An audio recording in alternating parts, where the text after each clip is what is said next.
It's truly an honor to be able to speak about Gary Pykare.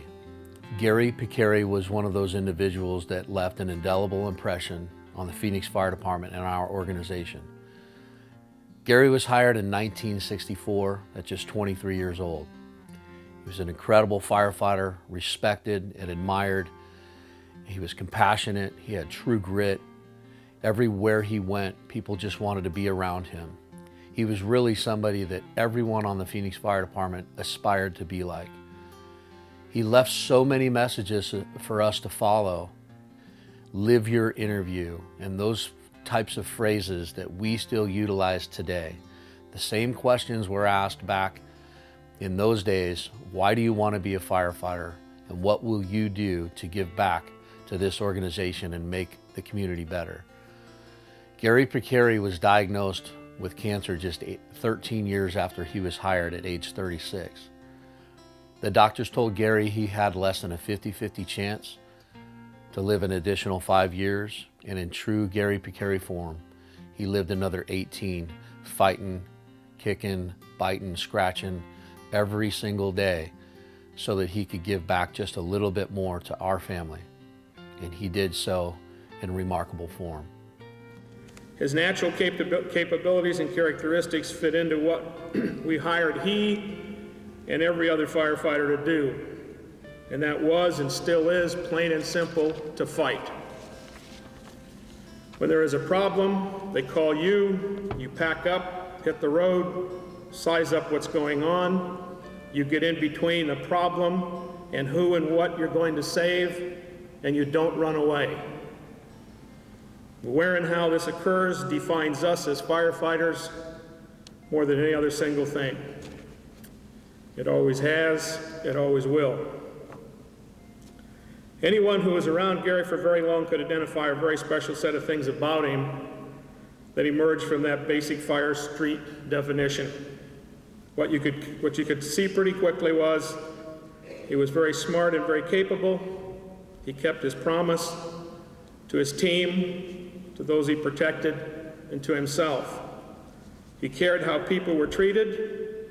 He was tough. He did never snivel, ever.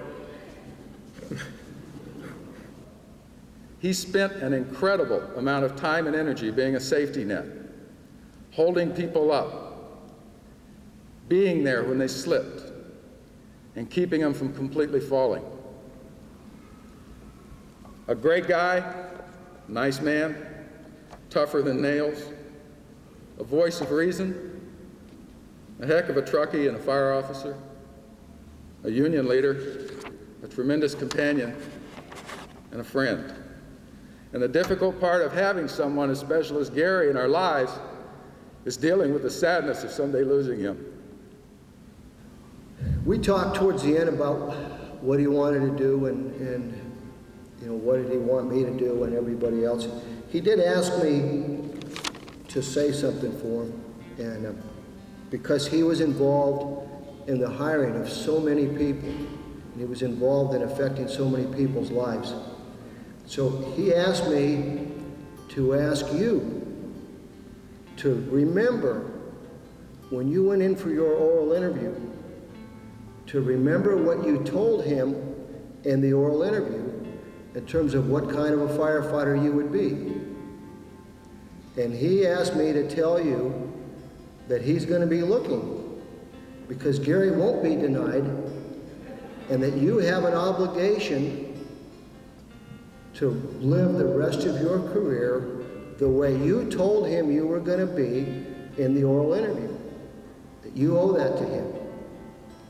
And if you do that, and if all of us do that, Gary will continue to be taking care of everybody just as he did in his life. He'll continue to be taking care of everybody in his death. Gary's primary message, live your interview, we still use in every interview setting. When you say all those words and you make promises to this organization that you're going to give back and leave it better than you found it, we expect that you do that. Gary expects that you continue to do that. Gary was part of our family, and every firefighter that goes through our academy or walks through these halls either at administration or the local. You're part of our family, and we expect you to leave this place better than you found it. So the Gary Pykare Award is voted upon by your peers. That's why it's so significant.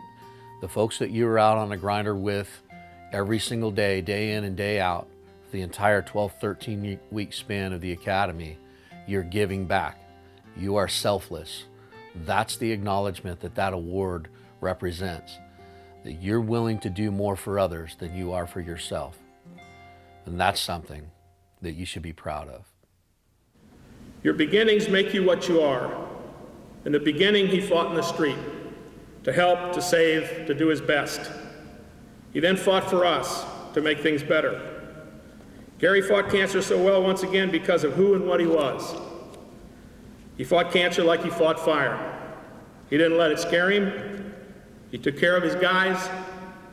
He never went defensive. He covered his priorities, and he always attacked.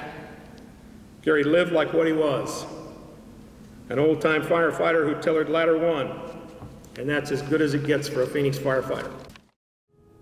I would do it again and again and again, but of course it's one of those things, you know, it's kind of like the blind hog finding the acorn, and I just feel very fortunate to have ended up in this position. I just think this has been a greatest life anybody could ever ask for.